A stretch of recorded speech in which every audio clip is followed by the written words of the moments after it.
Innal hamdalillah nahmaduhu wa nasta'inuhu wa nastaghfiruh wa na'udzu billahi min shururi anfusina wa sayyiati a'malina.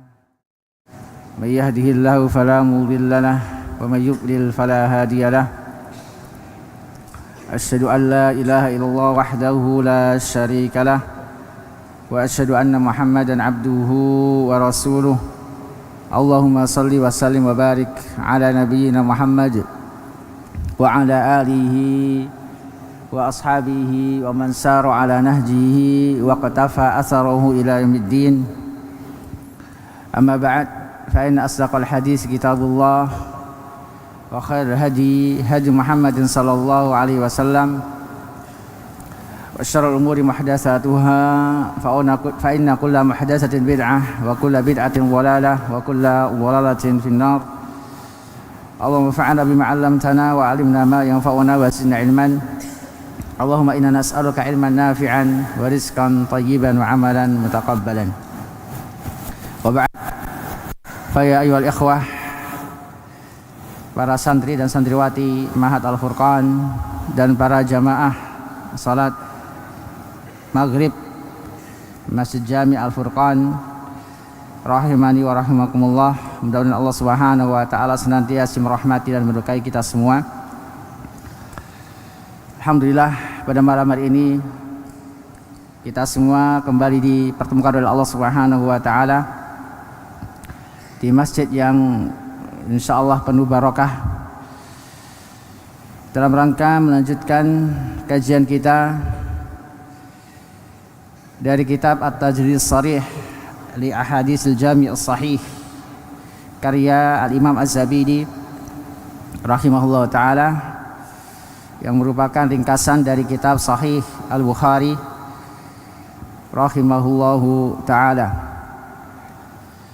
Melanjutkan bab selanjutnya, masih kitabus shalah, bab as-salati fil khifaf. Bab as-salati fil khifaf, yaitu hukum salat dengan memakai khuf. Al-khuf ma yulbasu fil qadamain, yaitu sandal atau sepatu yang dipakai yang menutupi kedua mata kaki. Masuk juga al-jawrabain, kaos kaki. Apakah boleh sholat dengan menggunakan al-khuf, dengan memakai khuf, atau memakai sepatu atau sandal yang menutupi mata kaki dan masuk juga kaos kaki? Di sini al-mu'allif membawakan sebuah hadis Jarir ibn Abdullah. Qala al-mu'allif rahimahullah ta'ala an Jarir ibn Abdullah radhiyallahu ta'ala anhu. Jarir ibn Abdullah al-Bajali, beliau termasuk sahabat Nabi SAW yang memiliki wajah yang rupawan, sampai Umar bin Khattab radhiyallahu ta'ala anhu mengatakan Jarir Yusuf hadhil ummah. Jarir adalah seperti Yusuf untuk umat ini, bagaikan Nabi Yusuf untuk umat Nabi sallallahu alaihi wasallam. Dan Nabi SAW pernah mendoakan beliau, da'alahu an-nabi sallallahu bis sabat wal huda. Beliau pernah didoakan oleh Nabi SAW agar senantiasa teguh di atas agama Islam, senantiasa mendapatkan petunjuk dari Allah Subhanahu wa taala. Ini di antara manaqib atau keutamaan Jarir bin Abdullah al-Bajali radhiyallahu ta'ala anhu, perawi hadis as-shalah fil khifaf, salat memakai khifaf atau memakai khuf. Beliau wafat pada tahun 54 Hijriah. An Jarir bin Abdullah radhiyallahu ta'ala anhu, dari Jarir bin Abdullah, mudah-mudahan Allah Subhanahu wa ta'ala meridainya, annahu bala summa tawaddo'a, bahwasanya beliau pernah kencing kemudian beliau berwudu. Wa masha ala khufai, jadi di sini Jarir menceritakan tentang Rasulullah SAW. Beliau pernah kencing kemudian berwudu. kemudian berwudu. Jadi wudunya Nabi SAW di sini karena ingin sholat, dan di antara syarat sholat adalah apa?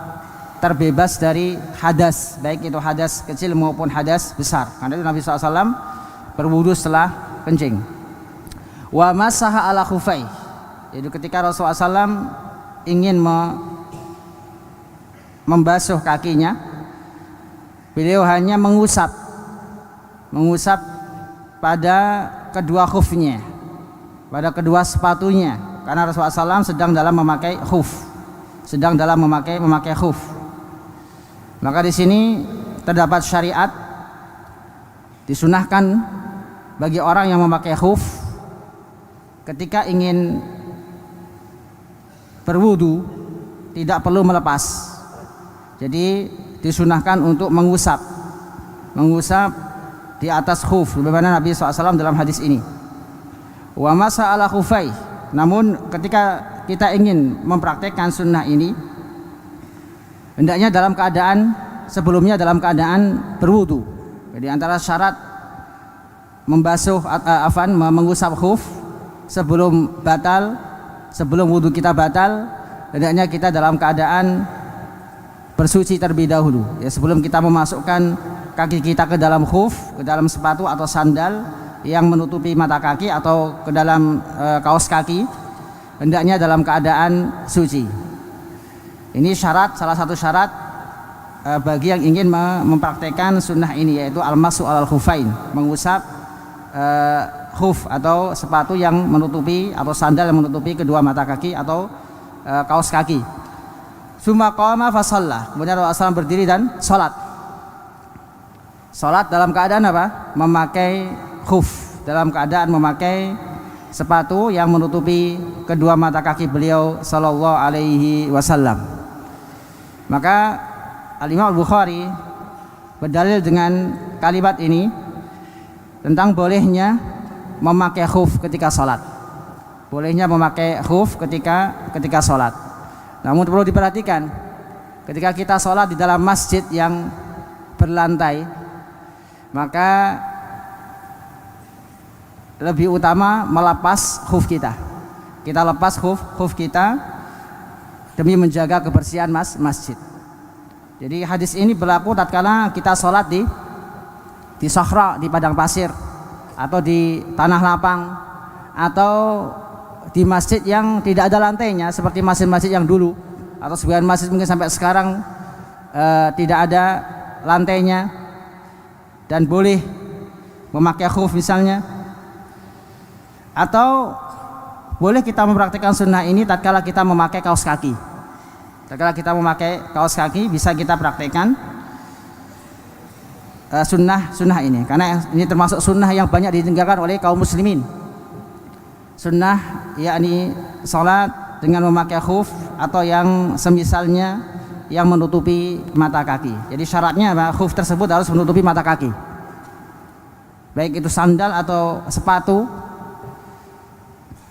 Kebanyakan sepatu, karena yang namanya sepatu itu kebanyakan menutup mata kaki, meskipun sebagian sepatu tidak sampai menutup mata kaki, maka tidak masuk dalam khuf. Sedangkan jawrab ini kebanyakan menutup mata kaki, maka bisa dipraktekkan sunnah ini. Fasu'ila faqala, maka Rasulullah SAW ditanya. Fasu'ila faqala, maka Jarir menjawab, ra'aitu Rasulullah SAW sona misla hada. Jadi Jarir bin Abdullah ditanya, kemudian beliau berkata, ra'aitu Rasulullah SAW sona misla hada. Aku melihat Rasulullah SAW berbuat seperti ini. Artinya Rasulullah SAW pernah salat dengan memakai khuf. Jadi Jarir bin Abdullah mempraktikkan apa yang pernah dilakukan oleh Rasulullah SAW tentang sunnah salat dengan memakai khuf atau sepatu yang menutupi mata kaki. Fakana yujibuhum. Jadi yang diperbuat oleh Jarir ini membuat heran orang-orang, yaitu talamid Jarir dari kalangan tabi'in. Murid-murid Jarir merasa heran dengan yang dikerjakan oleh Jarir bin Abdullah. Kenapa? Li'anna Jariran kana min akhiri man aslam. Karena Jarir termasuk sahabat yang masuk Islam belakangan. Sedangkan syariat berwudu adalah membasuh kaki, bukan mengusap. Jadi mereka merasa heran Jarir meriwayatkan hadis ini. Meriwayatkan hadis ini padahal beliau Islam atau masuk Islam setelah turunnya surat Al-Maidah. Termasuk yang masuk Islam belakangan. Jadi ini yang membuat sebagian tabi'in, sebagian para ulama heran dengan riwayat Jarir bin Abdullah. Ala kulli hal, sebagian para ulama mengatakan bahwasanya al-mashu al-khufain mansukh. Namun ini pendapat yang kurang tepat. Karena ayat dalam surat Al-Maidah ada 2 qiraah, khususnya perintah Allah Subhanahu wa taala untuk mengusap atau untuk membasuh. Allah Subhanahu wa taala berfirman, "Ya ayyuhalladzina amanu idza qumtum ila sholati faghsilu wujuhakum wa aydiyakum ilal marafiqi wamsahu bi ru'usikum wa arjulakum." Wa arjulakum, kalimat wa arjulakum ada dua qiraah. Wa arjulakum dengan memfathahkan lam. Yang kedua wa arjulikum dengan mengkasrahkan lam, ataf ke biru'usikum. Untuk yang pertama dia ma'tuf kembali ke faghsilu wujuhakum wa aydiyakum ilal marafiq. Jadi ada 2 qiraah. Qiraah yang pertama mengharuskan orang yang berwudu ketika ingin membersihkan kakinya, yaitu kaki harus dibasuh sama seperti wajah dan tangan. Qiraah yang kedua atofnya kembali ke ru'us, yaitu mengusap kepala atau rambut. Jadi sama-sama seperti mengusap rambut, yaitu diusap. Para ulama membawa qiraah yang kedua wa arjulikum bagi orang yang memakai khuf. Bagi orang yang memakai khuf maka syariat khuf masih berlaku. Syariat mengusap khuf masih berlaku bagi orang yang ingin berwudu dan tidak ingin melepas khufnya, tidak ingin melepas sepatunya atau kaos kakinya. Maka dia diberikan keringanan untuk mengusap bagian atas khufnya atau kaos kakinya. Jadi qiraah yang kedua, qiraah sahihah. Qiraah yang sahihah tapi khusus berlaku bagi orang yang memakai khuf atau sepatu yang menutupi mata kaki atau kaos kaki kaos kaki. Jadi ada 2 qiraah, wa arjulakum dan wa arjulikum. Dengan demikian pendapat yang mengatakan mengusap khuf sudah tidak berlaku lagi, ini pendapat yang kurang tepat. Pendapat yang kurang tepat. Jadi ada 2 qiraah, wa arjulakum dan wa arjulikum. Maka orang yang hanya mengusap kakinya saja maka wudunya batal. Jadi keliru orang yang berdalil dengan qiraah yang kedua sedangkan dia dalam keadaan tidak memakai khuf, wudunya batal. Karena Rasulullah SAW bersabda, wailul lil aqabi minan nar, celaka bagi tumit-tumit yang terkena api neraka. Maksudnya orang yang tidak menyempurnakan wudunya, termasuk tidak menyempurnakan wudu, yaitu hanya mengusap kaki saja. Jadi disunahkan bagi orang yang memakai khuf mengusap khufnya ketika dia berwudu, berwudu. Dan dalilnya adalah untuk qiraah yang kedua wa arjulikum. Jadi hadisnya tidak dimansuh. Dan juga banyak riwayat yang lain yang menunjukkan bahwasanya al-mashu 'alal khuf merupakan sunnah Nabi sallallahu alaihi wasallam. Mengusap khuf termasuk sunnah Nabi sallallahu alaihi wasallam seperti hadis Syu'bah, termasuk hadis Syu'bah dan riwayat-riwayat yang lain yang menunjukkan bahwasanya mengusap khuf merupakan syariat atau sunnah Nabi sallallahu alaihi wasallam dan masih berlaku sampai sekarang. Jadi hukumnya tidak dimansuh. Selanjutnya bab yubdi dhab'aihi wa yujafi fis sujud, yaitu hukum menampakkan ketiak dan merenggangkan lengan ketika sujud. Merenggangkan lengan ketika sujud. Bab ini seharusnya dikeluarkan oleh Bukhari sifat salat, dalam bab sifat-sifat salat. Al-Imam Al-Hafidz Ibnu Hajar mengisyaratkan bahwasanya terdapat kesalahan dari sebagian nusakh, para penukil atau penasakh, penulis naskah Sahih Bukhari, sehingga sebagian mereka ada yang memasukkan bab yang seharusnya ditempatkan oleh Bukhari di sifat salat Nabi, tentang bab sifat salat Nabi, dimasukkan di dalam bab-bab yang berkaitan dengan syarat salat. Kalau kita lihat alur dari hadis-hadis yang dibawakan oleh Bukhari sampai bab sekarang, sampai bab as-shalah fil khifaf, berkaitan semuanya tentang apa? Tentang syarat menutup aurat atau pakaian orang yang salat, atau yang berkaitan dengan itu. Namun di sini diselipkan satu bab yang berkaitan dengan sifat salat Nabi SAW, khususnya tata cara sujud Nabi SAW. Di sini beliau membawakan sebuah hadis, dan insya Allah akan diulang lagi bab ini pada bab sifat salat Nabi SAW. An Abdullah bin Malik ibn Buhainah,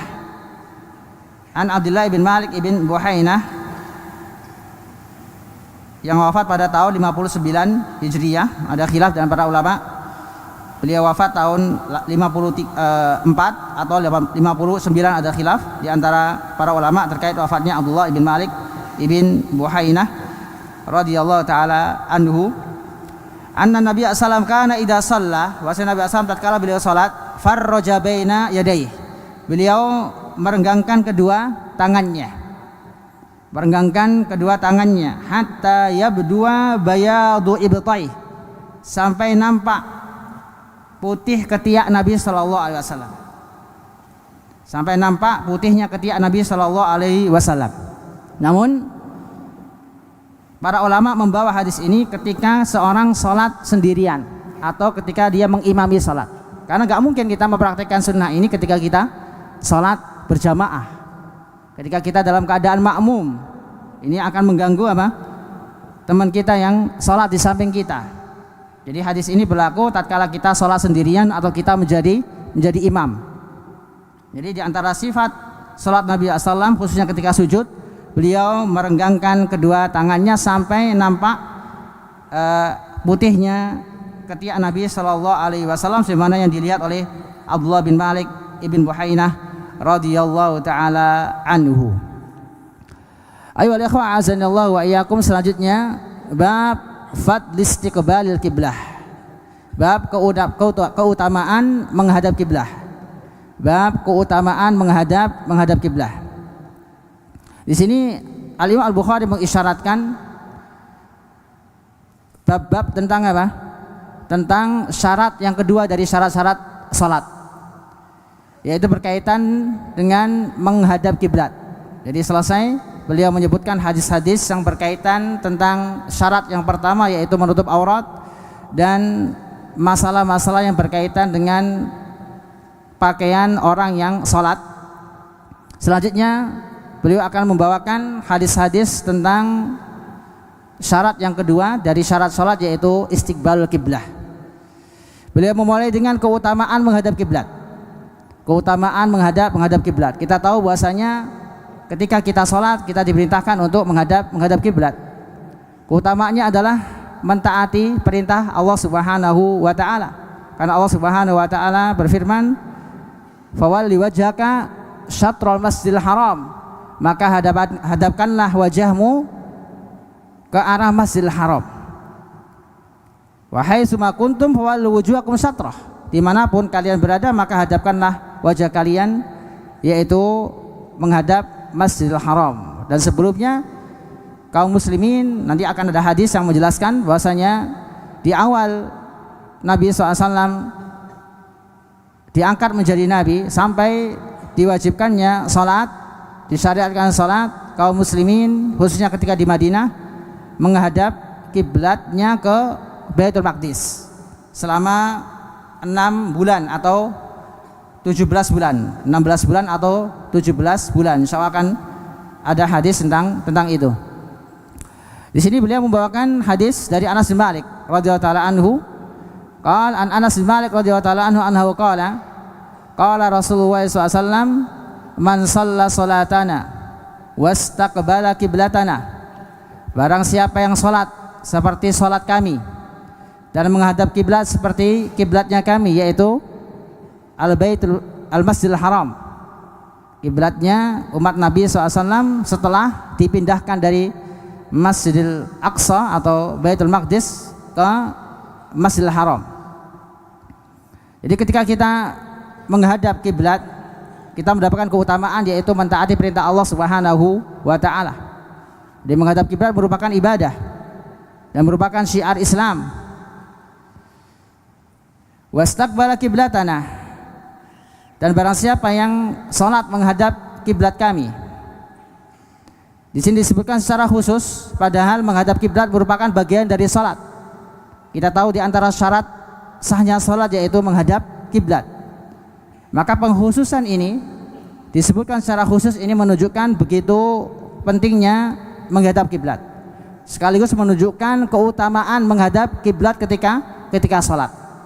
Dengan demikian hadis ini sesuai dengan bab yang dibawakan oleh Al-Imam Al-Bukhari, fadl istiqbal qiblah, keutamaan menghadap kiblat. Wa akala dabihatana, dan memakan sembelihan kami. Fadzalikal muslim, maka orang itu adalah orang muslim. Jadi di antara tanda orang yang muslim, orang yang menganut agama Islam, yaitu dia mendirikan salat dan memakan sembelihan, yaitu sesama muslim. Fadzalikal muslim.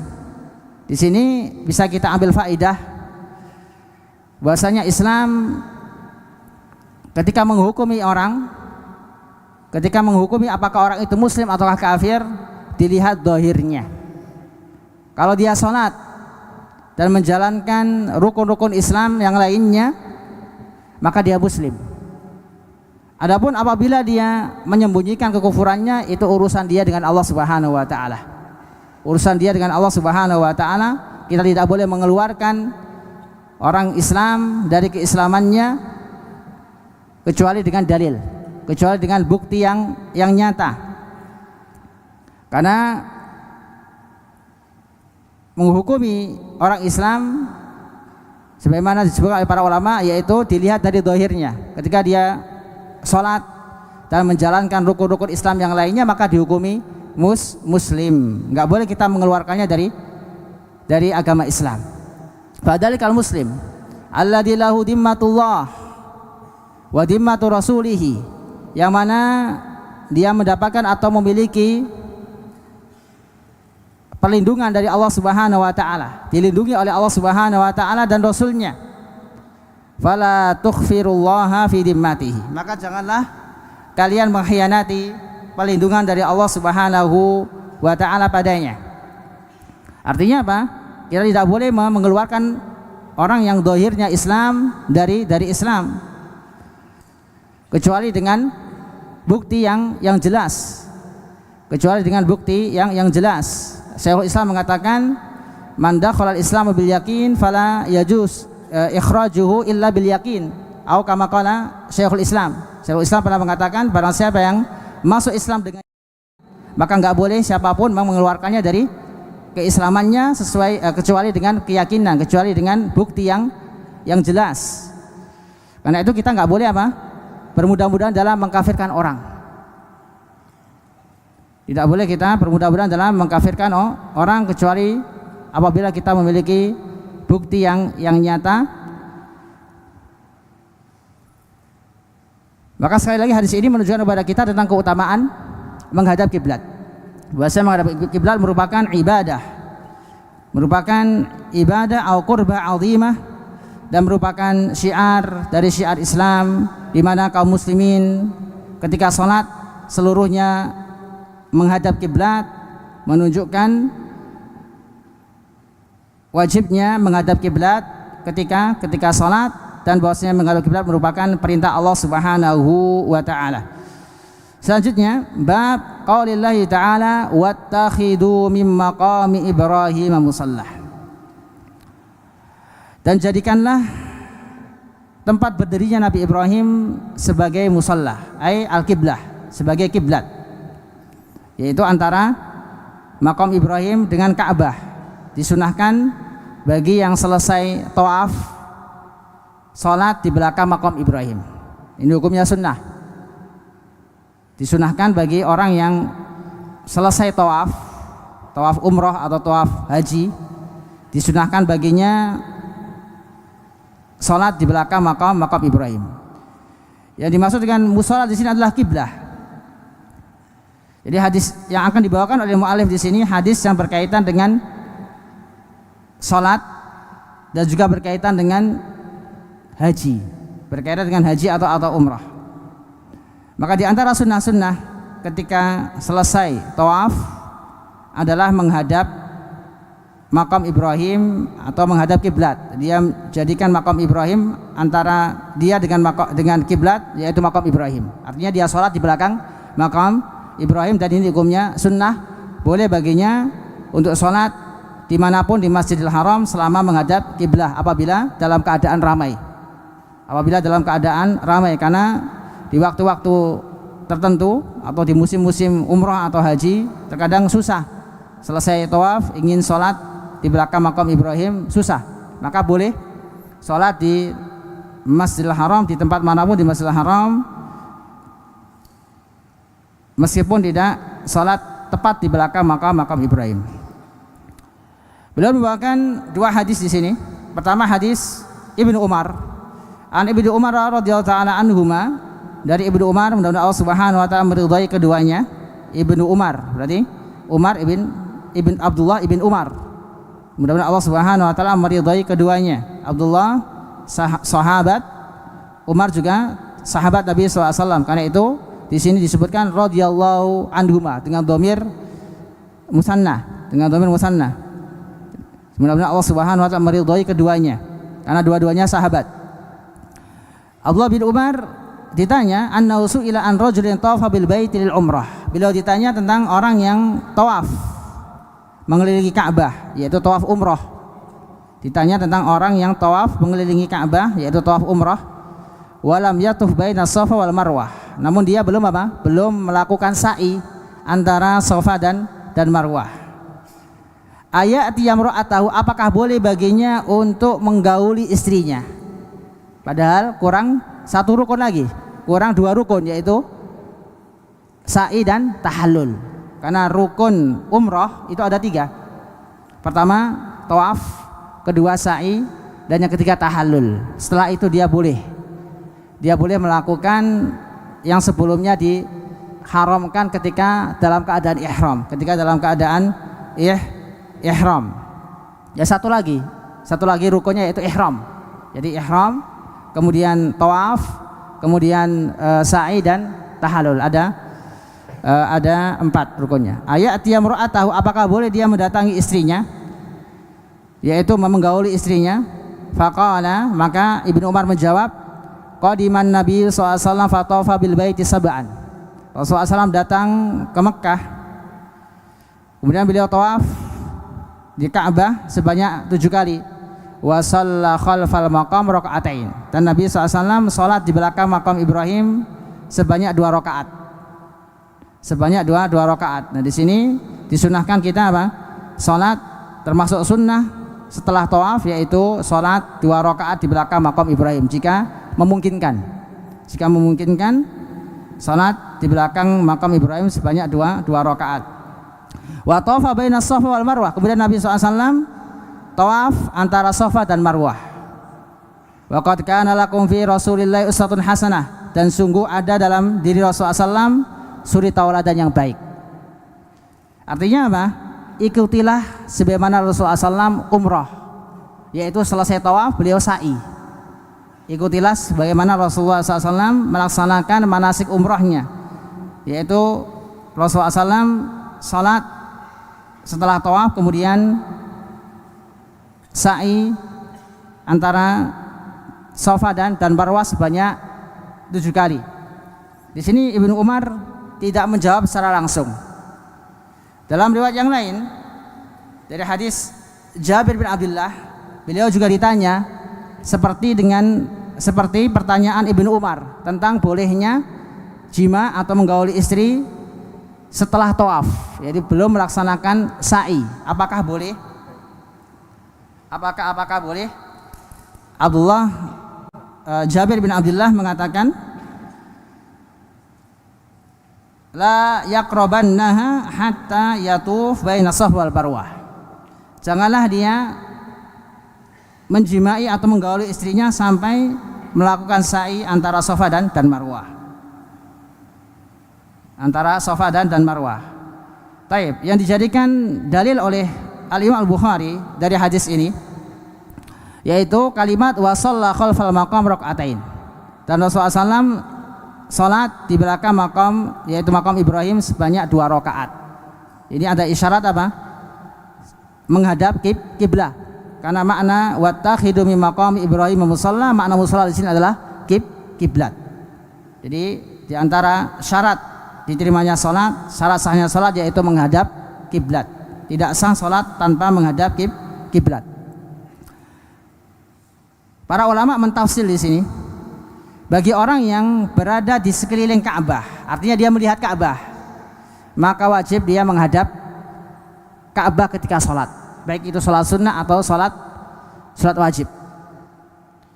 Bagi yang terhalang bangunan, meskipun dia di dalam Masjidil Haram namun terhalang melihat Ka'bah, maka kiblatnya adalah Masjidil Haram. Bagi penduduk Mekah misalnya yang tinggal di sekitar Mekah atau di tanah haram, kiblatnya adalah Masjidil Haram. Masjidil Haram.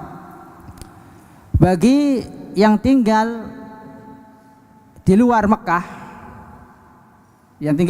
seperti kita, maka kiblatnya adalah Makkah, ya, tanah suci. Berarti kita menghadap apa? Menghadap ke barat, karena Makkah berada di sebelah barat negeri kita. Hal ini berdasarkan hadis yang diriwayatkan oleh Al-Imam Al-Baihaqi. Namun hadisnya diperselisihkan oleh para ulama, sebagian mengatakan dhaif, hadisnya dhaif. Namun bisa dijadikan sebagai pendukung hadis ini. Al-baitu qiblah li ahli masjid. Ka'bah itu kiblat bagi orang yang berada di masjid, yaitu Masjidil Haram. Wal masjidu qiblatun li ahli al-haram, dan Masjidil Haram adalah kiblat bagi penduduk yang tinggal di tanah suci, yaitu Mekah. Wal haramu qiblatun li ahli ard, sedangkan tanah suci Mekah adalah kiblat bagi seluruh negeri, yaitu orang yang tinggal di bumi ini. Fi masyariqiha aw magharibiha, baik yang tinggal di sebelah timur atau sebelah barat bumi. Min ummati, dari umatku, yaitu umat Nabi sallallahu alaihi wasallam. Namun hadis ini dinilai oleh para ulama dhaif. Namun maknanya sahih berkaitan dengan apa? Salat menghadap kiblat. Karena terkadang terjadi polemik di antara kaum muslimin, khususnya setiap tahun pasti ada penentuan apa? Kiblat. Jadi terkadang terjadi perselisihan di antara masyarakat, sampai mungkin masjid tiap tahun diganti safnya, kurang miring misalnya, atau kurang tepat ke Ka'bah. Padahal apa? Selama kita tinggal di luar Ka'bah, maka kiblat kita, sebagaimana hadis tadi apa? Yaitu menghadap tanah suci, menghadap barat, karena tanah suci Mekah berada di sebelah barat negara kita. Jadi ini sebagai apa? Hadis ini bisa kita jadikan dalil untuk apa? Mengatasi polemik yang biasa terjadi di masyarakat kita terkait apa penentuan arah kiblat. Karena ada sebagian yang berpendapat apa harus tepat ke arah kiblat. Nah, ini bisa takaluf jadinya, sehingga terjadi tiap tahun apa? Pergantian softnya kurang miring misalnya, atau bahkan bisa mengganggu kenyamanan sholat, karena terkadang bekas soft yang lama masih tertempel, sehingga orang sholat akhirnya softnya nggak lurus. Ini diantara mafasid dari polemik yang sering terjadi di masyarakat kita. Jadi selama kita menghadap ke Mekah, maka sholat kita sah berdasarkan hadis yang kita baca tadi. Dan keumuman firman Allah Subhanahu wa taala, wa haitsu ma kuntum fawallu wujuhakum syatrah. Hadis yang kedua, an Ibnu Abbasin radhiyallahu taala anhuma, dari Ibnu Abbas, mudah-mudahan Allah Subhanahu wa taala meridhai keduanya karena beliau sahabat dan bapaknya juga sahabat, Abdullah ibn Abbas, sama seperti Abdullah bin Umar, keduanya sahabat Rasulullah SAW. Qala lamma dakhala Nabi SAW al-bait, tatkala Nabi SAW memasuki Ka'bah, masuk ke dalam Ka'bah, da'a fi nawahihi, Rasulullah SAW berdoa pada seluruh sisi Ka'bah, da'a fi nawahihi kulliha, beliau berdoa di seluruh sisi Ka'bah. Jadi ketika berada di Ka'bah menghadap kemana? Maka ini jawabannya, yaitu boleh menghadap ke seluruh sisi Ka'bah karena bagian dari Ka'bah. Boleh menghadap ke tiangnya atau ke pintunya. Yang penting apa?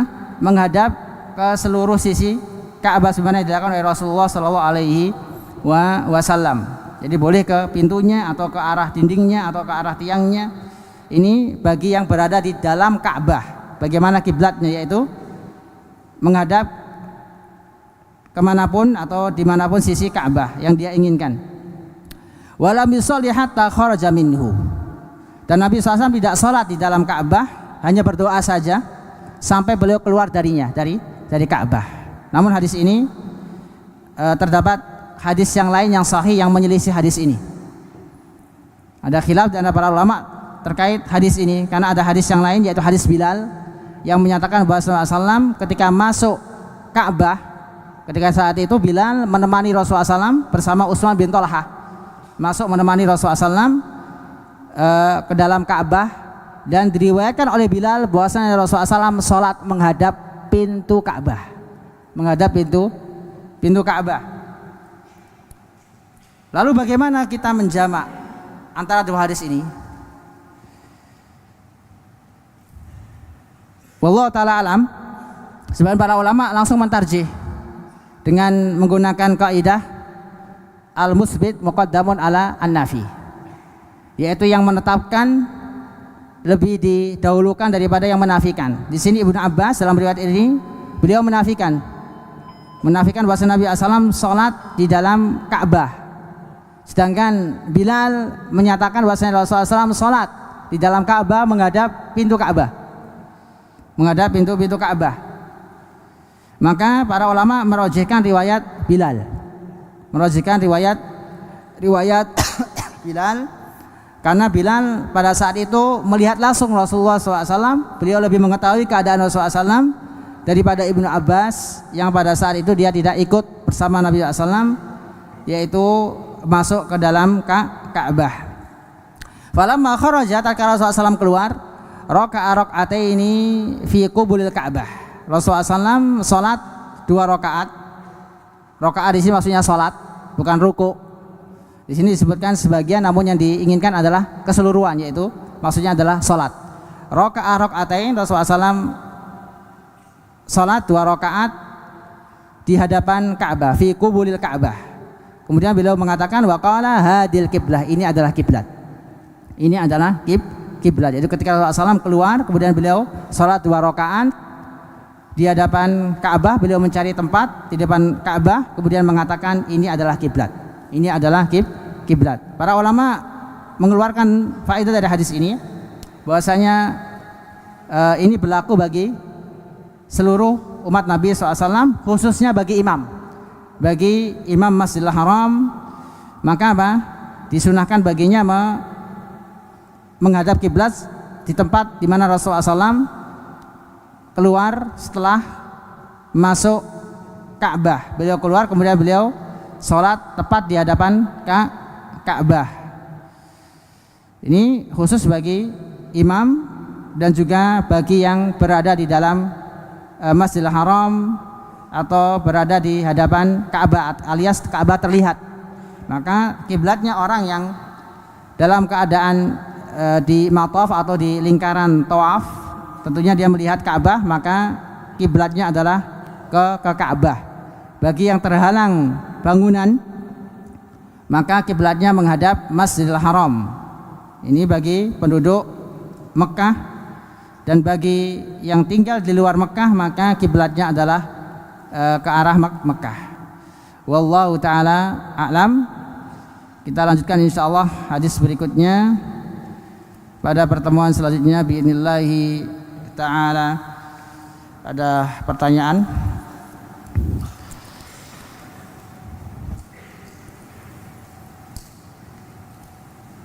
Jika kita memasuki masjid yang berlantai dan melepaskan khuf, apakah batal dalam mengusap khuf?